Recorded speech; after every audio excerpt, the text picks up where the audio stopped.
నమస్కారం ETV news కు స్వాగతం. ముందుగా ముఖ్యాంశాలు. సివిల్స్ లో మరోసారి మెరిసిన అమ్మాయిలు. కర్ణాటక యువతి నందినికి తొలి ర్యాంకు. 3వ స్థానంలో నిలిచిన శ్రీకాకుళం కుర్రాడు గోపాలకృష్ణ. తెలంగాణ సబ్ రిజిస్ట్రార్ కార్యాలయాల్లో అర్ధరాత్రి వరకు ఏసీబీ దాడులు. అక్రమ రిజిస్ట్రేషన్లపై ఆరా తీసిన అధికారులు. పలుచోట్ల పత్రాలు స్వాధీనం. నేడు ఆంధ్రప్రదేశ్ మంత్రివర్గ సమావేశం. నవనిర్మాణ దీక్ష కార్యక్రమాల ఖరారై ఎజెండా. రాయలసీమ జిల్లాలో ఏపీఐఏసీకి భూ కేటాయింపులపై చర్చ. చంద్రన్న బీమా పథకంలో అక్రమాల్ని సహించబోనున్న చంద్రబాబు. ఆర్థిక సాయం పంపిణీలో జాప్యం చేస్తే కఠిన చర్యలు తప్పవని అధికారులకు హెచ్చరిక. సంగారెడ్డిలో నేడు కాంగ్రెస్ ప్రజాగర్జన సభ. హాజరు కానున్న రాహుల్ గాంధీ. కేంద్ర రాష్ట్ర ప్రభుత్వాల వైఫల్యాన్ని ఎండగడతామన్న హస్తం నేతలు. రష్యా పర్యటనలో ప్రధాని మోదీ. నేడు పుతిన్తో ఇరు దేశాల వార్షిక సదస్సులో చర్చలు. కొడంకులంలో కొత్త విద్యుత్ ప్లాంట్లపై ముందడుగు పడే అవకాశం. నేటి నుంచి ఛాంపియన్స్ ట్రోఫీ సంరంభం. ఫేవరెట్ గా బరిలోకి దిగుతోన్న భారత్. తొలి మ్యాచ్లో తలపడనున్న ఇంగ్లాండ్, బంగ్లాదేశ్.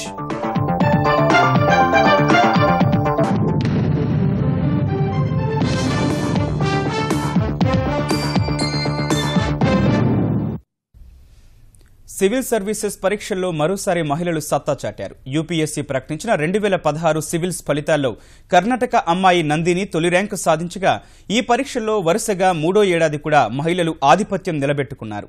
ఆంధ్రప్రదేశ్లోని శ్రీకాకుళం జిల్లాకు చెందిన గోపాలకృష్ణ 3వ ర్యాంకు సాధించగా మరికొందరు తెలుగువారు కూడా సివిల్స్లో ప్రతిభ కనబర్చారు. ఐఏఎస్, ఐపీఎస్ వంటి ఉన్నత స్థాయి ప్రభుత్వ ఉద్యోగాల కోసం యూపీఎస్సీ నిర్వహించిన సివిల్స్ పరీక్షల్లో మహిళల విజయ పరంపర ఈసారి కూడా కొనసాగింది. కర్ణాటకలోని కోలార్కు చెందిన కేఆర్ నందిని 2016 సివిల్స్ పరీక్షల్లో తొలి ర్యాంకును కైవసం చేసుకున్నారు. 2014లో ఇండియన్ రెవెన్యూ సర్వీసెస్ కు ఎంపికైన నందిని ప్రస్తుతం హర్యానాలోని ఫరీదాబాద్ లో కస్టమ్స్, ఎక్సైజ్, నార్కోటిక్స్ జాతీయ అకాడమీలో శిక్షణ పొందుతున్నారు. ఐఏఎస్ కావాలన్న తన కలను రెండో ప్రయత్నంలో సాధించిన నందిని సరైన అవకాశం కల్పిస్తే మహిళలు ఎందులోనూ తీసుకోరని చెప్పారు. I think first of all we should have confidence in ourselves, and also society should be equal in terms of giving equal opportunity to the women. If that is given, and women will prove their mettle in every sphere of work, and it has been already proven, and it's just a good development, and it will go on like that forever. And it is not the first time. Many a times, year after year, women are topping. BITS Pilani engineering పట్టభద్రుడైన Sher Singh civils 2వ ర్యాంకును సొంతం చేసుకోగా శ్రీకాకుళం జిల్లా పారసంబకు చెందిన గోపాలకృష్ణ 3వ స్థానంలో నిలిచారు. తల్లిదండ్రులు వ్యవసాయ కూలీలైనా కష్టపడి చదివిన గోపాలకృష్ణ తెలుగు మాధ్యమంలోనే సివిల్స్ పరీక్ష రాసి ఐఏఎస్ కావాలన్న తన కలను సాకారం చేసుకున్నారు. నిమ్న కులం వారితో మాట్లాడామనే సాగుతో గ్రామంలో తమ కుటుంబాన్ని వెలివేశారని చెప్పిన గోపాలకృష్ణ ఎలాగైనా సివిల్స్ సాధించాలనే కసితో చదవడం వల్లే ర్యాంకు సాధ్యమైందని చెప్పారు. తన విజయంలో ఈనాడు పత్రిక పాత్ర వెలకట్టలేనిదని తెలిపారు. నాకు మెటీరియల్ అంటే మెయిన్ నేను ఈనాడు పేపర్ని ఎక్కువగా చదివేవాడినండి. ఈనాడు పేపర్ ఇప్పటికి కూడా చూడండి, గత 10 సంవత్సరాలు ఈనాడు స్క్రిప్ట్స్ నా దగ్గర ఉంటాయండి. నేను చాలా సార్లు గమనించాను, ఈవెన్ ఆంగ్ల మాధ్యం పేపర్ లో కూడా ఇటువంటి ఎనాలిసిస్ గానీ ఇన్ఫర్మేషన్ గానీ దొరకలేదండి. నాకు ఎస్పెషల్లీ మీ ఈనాడు, ఈటీవీ వాళ్ళకి నేను స్పెషల్లీ కృతజ్ఞతలు తెలుపుకుంటున్నానండి. చాలా రుణపడి ఉంటాను కూడా. నాకు ఈనాడు పేపర్ చదవకపోతే ఆ రోజు గడవదండి. నిజంగా నా సివిల్స్ ప్రిపరేషన్ కి ఈనాడు పేపర్ మాత్రం చాలా బాగా సహాయ ఉమ్మడి ఆంధ్రప్రదేశ్ సహా తెలంగాణ పోలీసు శాఖలో పలు కీలక పదవులు నిర్వహించిన మాజీ ఐపీఎస్ ఏకే ఖాన్ కుమారుడు ముజమిల్ ఖాన్ సివిల్స్ లో 22వ ర్యాంకు సొంతం చేసుకున్నారు. కుటుంబ సభ్యుల ప్రోత్సాహం వల్లే సివిల్స్ కు ఎంపికైనట్లు ముజమిల్ ఖాన్ వివరించారు. నా అభిప్రాయంలో ఫ్యామిలీ లేకపోతే ఇదేది అయ్యే పని కాదండి. నా ఎఫర్ట్ అంతా 10% ఉంటుంది, 90% అంతా ఫ్యామిలీ ఎఫర్ట్ అండి. డైలీ క్వాంటిటీ కన్నా ఎక్కువ 6 గంటలు చదివినా బాగా చదివేవాడిని అండి. నా అడ్వైస్ కూడా అదే ఉంటుందండి. ఎవరైనా ప్రిపేర్ అవుతుంటే గంటల కన్నా ఎక్కువ క్వాలిటీ పైన ఫోకస్ చేయండి. చదివిందేమో సరిగ్గా చదవాలి. లింకేజెస్ చేయగలిగితే మన చుట్టూరు ఏం జరుగుతుంది, వేరే సబ్జెక్ట్స్లో ఏం చదివాను, ఇలా చేస్తుంటే I think it will be very useful అండి.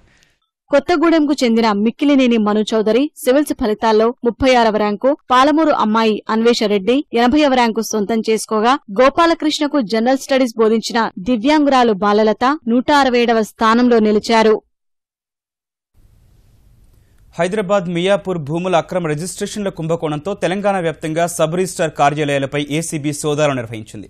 3 ఏళ్లలో ఆయా కార్యాలయాల పరిధిలో జరిగిన స్థిరాస్తుల రిజిస్ట్రేషన్లకు సంబంధించిన పత్రాలపై ఆరా తీసింది. అనుమానం ఉన్న చోట రిజిస్ట్రేషన్ పత్రాలను స్వాధీనం చేసుకున్న అధికారులు పెద్ద సంఖ్యలో ప్రైవేటు వ్యక్తులు, దళారులను అదుపులోకి తీసుకున్నారు.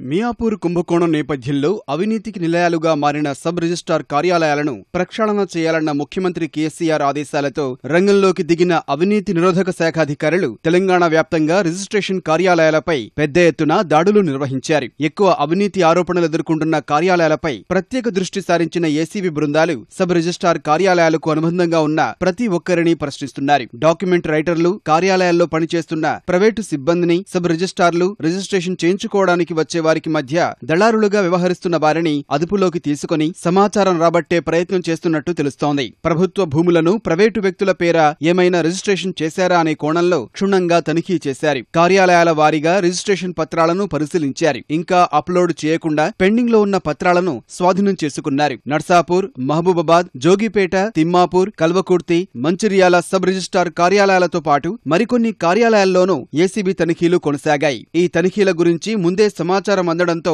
చాలా చోట్ల ముందే అప్రమత్తమైన సబ్ రిజిస్ట్రార్లు రిజిస్ట్రేషన్లలో వారికి సహాయపడే ప్రైవేటు వ్యక్తులను దూరంగా పెట్టినట్టు సమాచారం. ఆర్మూరు సబ్ రిజిస్ట్రార్ కార్యాలయాల్లో రికార్డులను పరిశీలించిన అధికారులకు వింత అనుభవం ఎదురైంది. 2013 నుంచి ఇంటర్నల్ ఆడిట్ నివేదికలు ఎందుకు లేవని ప్రశ్నిస్తే గతంలో ఆరోపణలపై సస్పెండ్ అయిన సబ్ రిజిస్ట్రార్ వాటిని తీసుకెళ్లారంటూ ఉద్యోగులు తెలిపారు. 62 రిజిస్టర్ డాక్యుమెంట్లు పూర్తయినా ఇంకా కార్యాలయాల్లోనే ఉన్న వైనం పైన లోతైన దర్యాప్తు చేస్తున్నారు. మహబూబ్ నగర్ జిల్లా కల్వకుర్తి కార్యాలయంలో సోదాలు జరిపిన సమయంలో 14 మంది డాక్యుమెంట్ రైటర్లను అదుపులోకి తీసుకుని విచారిస్తున్నారు. కొన్ని చోట్ల పొరుగు సేవల సిబ్బంది, ఒప్పంద సిబ్బంది, ప్రైవేటు సిబ్బంది నుంచి సమాచారం రాబట్టినట్లు తెలుస్తోంది.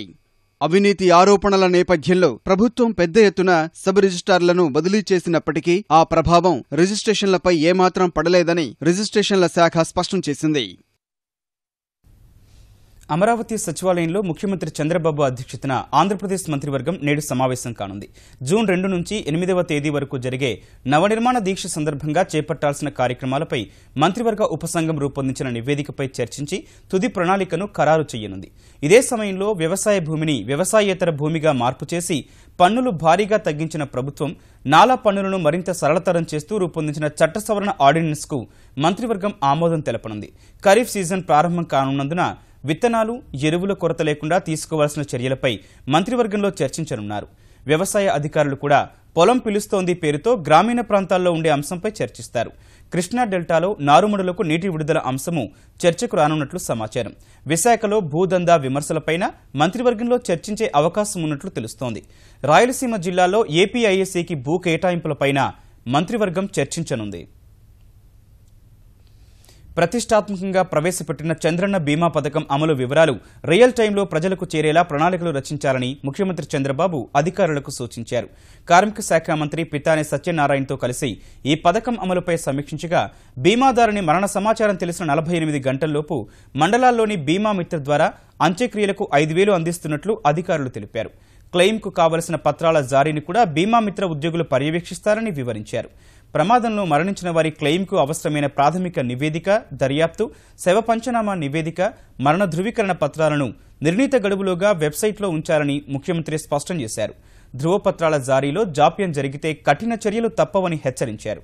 ఇప్పటి వరకు 34,587 క్లెయిమ్లలో 30,000 పరిష్కారమయ్యాయని, మిగతా వాటిని జూన్ 30 లోపు పరిష్కరించాలని సూచించారు. బీమా పరిహారం అందించే విషయంలో ఉద్యోగులు డబ్బు తీసుకున్నట్టు రుజువైందని, వారు తీసుకున్న మొత్తాన్ని తిరిగి లబ్ధిదారులకు ఇప్పించి వారిపై శాఖాపరమైన చర్యలు తీసుకోవాలని ఆదేశించారు.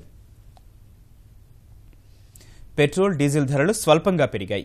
అంతర్జాతీయ మార్కెట్లో ముడి చమురు ధరలను దృష్టిలో పెట్టుకుని పెట్రోల్ లీటరుకు ₹23, డీజిల్ లీటరుకు 89 పైసలు పెంచుతున్నట్లు చమురు సంస్థలు ప్రకటించాయి. కొత్త ధరలు అర్ధరాత్రి నుంచి అమల్లోకి వచ్చాయి. 4 ఐరోపా దేశాల పర్యటనలో భాగంగా జర్మనీ, స్పెయిన్ పర్యటనను పూర్తి చేసుకున్న ప్రధాని నరేంద్ర మోదీ రాత్రి రష్యా వెళ్లారు. ప్రత్యేక విమానంలో సెయింట్ పీటర్స్బర్గ్ చేరుకున్న మోదీకి అక్కడ ఘన స్వాగతం లభించింది. ఇవాళ రష్యా అధ్యక్షుడు వ్లాదిమిర్ పుతిన్తో కలిసి భారత్, రష్యా వార్షిక సదస్సులో పాల్గొననున్న ప్రధాని ఇరు దేశాల ద్వైపాక్షిక బంధం బలోపేతమే లక్ష్యంగా చర్చలు జరపనున్నారు. ఈ సందర్భంగా రెండు దేశాల మధ్య రైల్వేలు, శాస్త్ర సాంకేతిక రంగం సహా పలు రంగాల్లో 12 ఒప్పందాలు కుదిరే అవకాశం ఉంది. తమిళనాడులో రష్యా సహకారంతో నిర్మించిన కొడంకులం అణు విద్యుత్ ప్లాంట్లో 5-6 యూనిట్లు నెలకొల్పే అంశంపై కూడా చర్చలు జరగనున్నట్లు విదేశాంగ శాఖ అధికారులు వెల్లడించారు. ఇందుకోసం అర్ధరాత్రి వరకు రెండు దేశాల అధికారులు కసరత్తు సాగించినట్లు వివరించారు. ఈ ప్రక్రియ పూర్తయితే 2 ప్లాంట్ల నిర్మాణానికి కూడా రెండు దేశాల మధ్య ఒప్పందం కుదిరే అవకాశం ఉందని పేర్కొన్నారు. సెయింట్ పీటర్స్బర్గ్లో ప్రధాని బస చేసిన హోటల్ వద్దకు పెద్ద ఎత్తున భారతీయులు తరలిరాగా వారికి అభివాదం చేసిన మోదీ కొద్దిసేపు ముచ్చటించారు.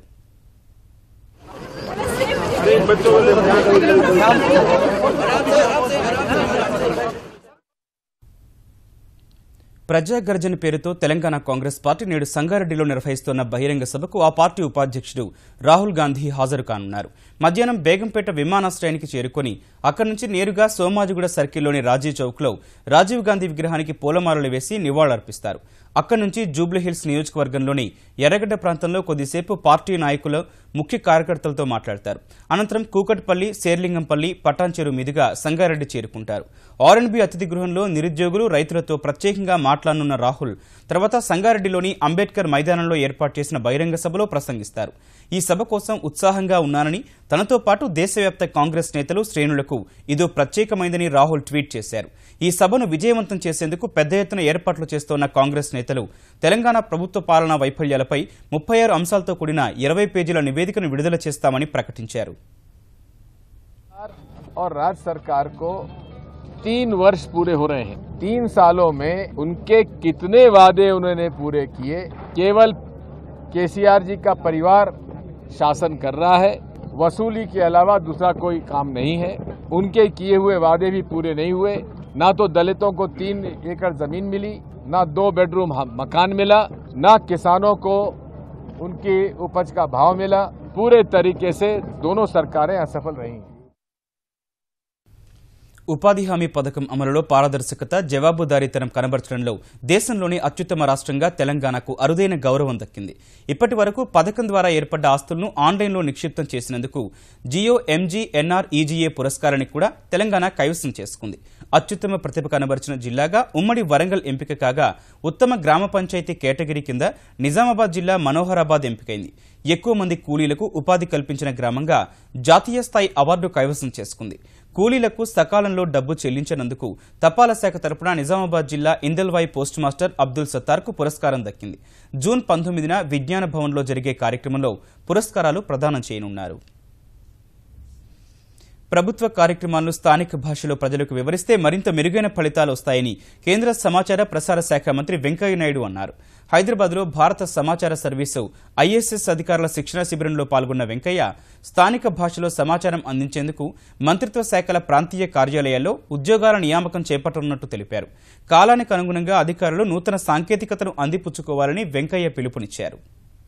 is giving importance to regional media, regional languages in the communication space in order to enhance the outreach of the government. Because people understand better their mother tongue, their language. English is spoken by very few people like us. And Hindi, of course, the larger population. But the regional language, Telugu, Tamil, Kannada, Malayalam, Marathi, Assami, Punjabi, Gujarati, people love to hear that language.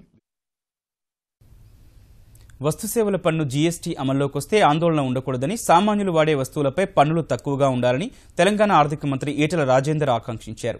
పన్ను ఎగవేతకు అవకాశం లేని విధానం తేవాలన్న ఆయన కొన్ని వస్తువులపై విధించిన పన్నులు సమంజసంగా లేవని అభిప్రాయపడ్డారు.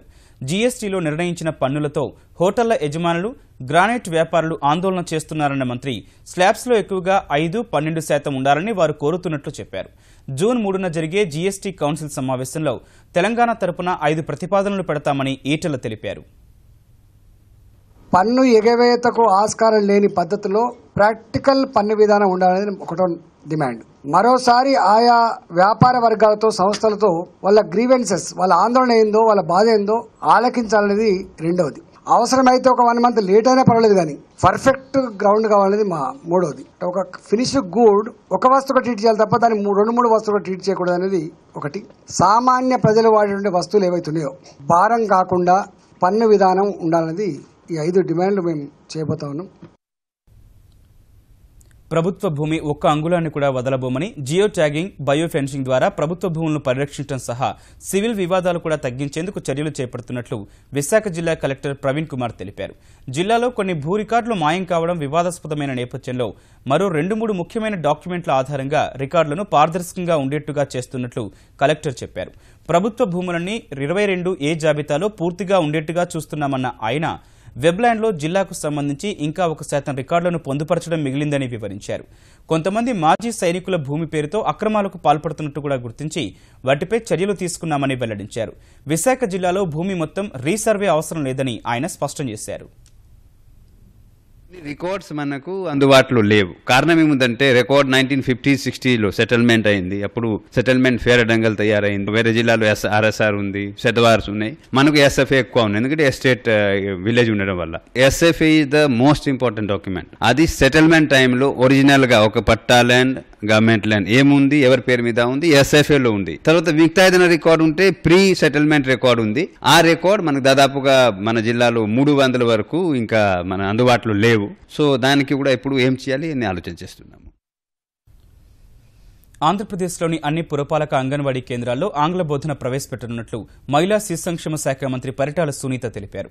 అంగన్వాడీ కేంద్రాలపై పురపాలక శాఖ మంత్రి నారాయణతో కలిసి ఉన్నత స్థాయి సమీక్ష నిర్వహించిన సునీత ఆయా కేంద్రాల్లో అన్న అమృత హస్తం, బాలామృతం పథకాలను ప్రారంభించనున్నట్లు వెల్లడించారు.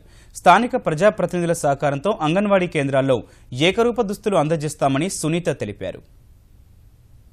పెట్టాలనేది కూడా ఒక ఆలోచనలో ఇంతకుముందు మేము మాకు సెక్రటరీ గారు, మా కమిషనర్, మేము కూడా మాట్లాడినాం. జిల్లానే కాకుండా రాష్ట్ర వ్యాప్తంగా చిన్న స్కూలు పల్లెల్లో కానీ అంతా యూనిఫామ్ ఇవ్వాలనేది కూడా ఒక ఆలోచనలో ఉన్నాం. అంటే అది ఆ నియోజకవర్గం సంబంధించిన ఎమ్మెల్యేలు కానీ, ఎంపీపీలు కానీ, జెడ్పీటీసీలు కానీ ఎవరైనా వాలంటీర్స్ గా వచ్చి ఇస్తే కూడా బాగుంటుంది అనేది ఒక మంచి డిజైన్ కూడా మా వాళ్ళు చేశారు. భారత అంతరిక్ష పరిశోధన సంస్థ ఇస్రో మరో అరుదైన ప్రయోగానికి సన్నద్దమవుతోంది. ఇస్రో చరిత్రలోనే అత్యంత బరువైన భారీ ఉపగ్రహం GSLV Mark 3 D1 ని ప్రయోగించేందుకు శాస్త్రవేత్తలు ఏర్పాట్లు చేశారు. నెల్లూరు జిల్లా శ్రీహరికోటలోని షార్ నుంచి ఈ నెల 5 సాయంత్రం 5:28 GSLV Mark 3 D1 ని నింగిలోకి పంపనుండగా ఈ ప్రయోగానికి సంబంధించిన కౌంట్డౌన్ ఈ నెల 4న ప్రారంభం కానుంది. GSAT-19 ఉపగ్రహం 3136 కిలోల బరువుంటుందని అధికారులు తెలిపారు. ఈ ఉపగ్రహాన్ని భూమికి 36,000 కిలోమీటర్ల ఎత్తులోని భూస్థిర కక్షలో ప్రవేశపెడతారు. ముందుగా ఉపగ్రహాన్ని జియో ట్రాన్స్ఫర్ ఆర్బిట్లోకి ప్రవేశపెట్టి తర్వాత 3 దశల్లో నిర్దేశిత కక్షలోకి ప్రవేశపెడతారు. ఈ ఉపగ్రహం కమ్యూనికేషన్ల రంగానికి ఉపయోగపడనుంది. బొగ్గు, ముడి చమురు, సిమెంట్ ఉత్పత్తి తగ్గడంతో ఏప్రిల్ నెలలో 8 కీలక మౌలిక రంగాల్లో వృద్ధి రేటు 2.5% పరిమితమైంది. బొగ్గు, ముడి చమురు, సహజ వాయువు, శుద్ధి కర్మాగార ఉత్పత్తులు, ఎరువులు, ఉక్కు, విద్యుత్, సిమెంట్ రంగాల్లో గతేడాది ఏప్రిల్లో 8.7% వృద్ధి నమోదైతే ఈసారి 2.5% మాత్రమే నమోదైంది. బొగ్గు ఉత్పత్తి 3.8% పడిపోతే ముడి చమురు 0.6%, సిమెంట్ ఉత్పత్తి 3.7% తగ్గినట్టు గణాంక శాఖ లెక్కలు వెల్లడించాయి. గతేడాది ఏప్రిల్లో శుద్ధి కర్మాగార ఉత్పత్తులు 19.1%, విద్యుత్పత్తి 14.5% వృద్ధి నమోదు చేస్తే ఈసారి 0.2, 4.7%కే పరిమితమయ్యాయి. అయితే సహజవాయువు ఉత్పత్తి 2% పెరిగితే ఎరువుల ఉత్పత్తి 6.2, ఉక్కు ఉత్పత్తి 9.3% వృద్ధి చెందినట్టు గణాంక శాఖ వెల్లడించింది. ప్రధాని మోదీ నేతృత్వంలో భారత ఆర్థిక వ్యవస్థ దూసుకుపోతోందని అంతర్జాతీయ రేటింగ్ ఏజెన్సీ మూడీస్ ప్రకటించింది.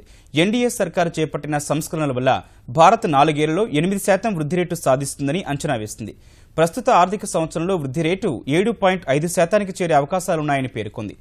పాత పెద్ద నోట్ల రద్దు నిర్ణయం తర్వాత కూడా భాజపాకు ప్రజల్లో ఉన్న ఆదరణ చెక్కు చెదరలేదని చెప్పేందుకు ఉత్తరప్రదేశ్ ఎన్నికల్లో విజయమే నిదర్శనమని తన అంతర్జాతీయ స్థూల దృష్టి నివేదికలో మూడీస్ పేర్కొంది.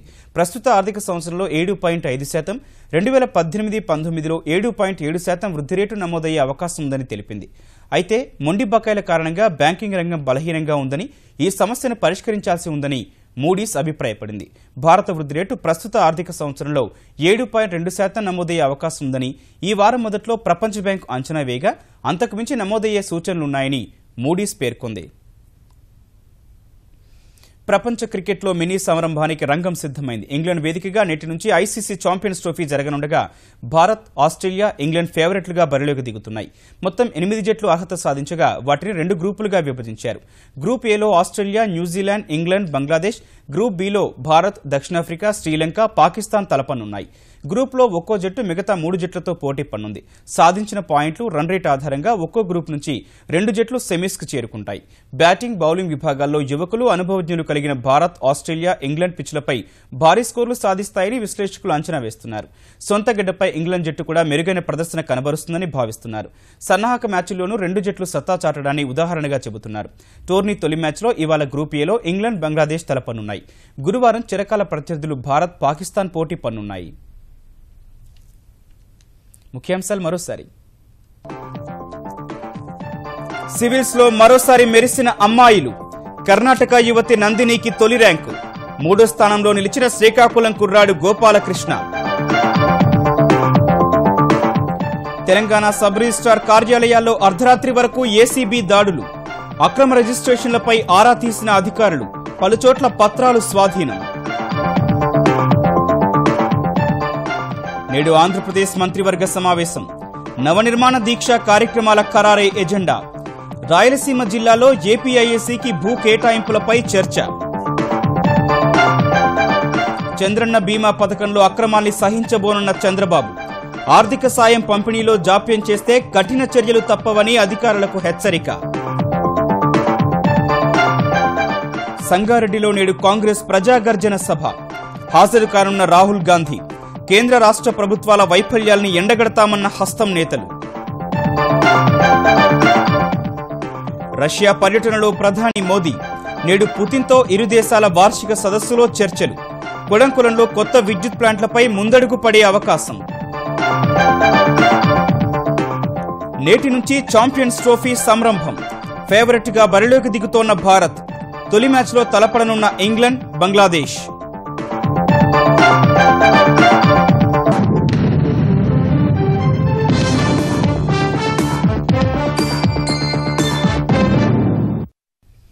ఈటీవీ న్యూస్ సమాప్తం. నమస్కారం.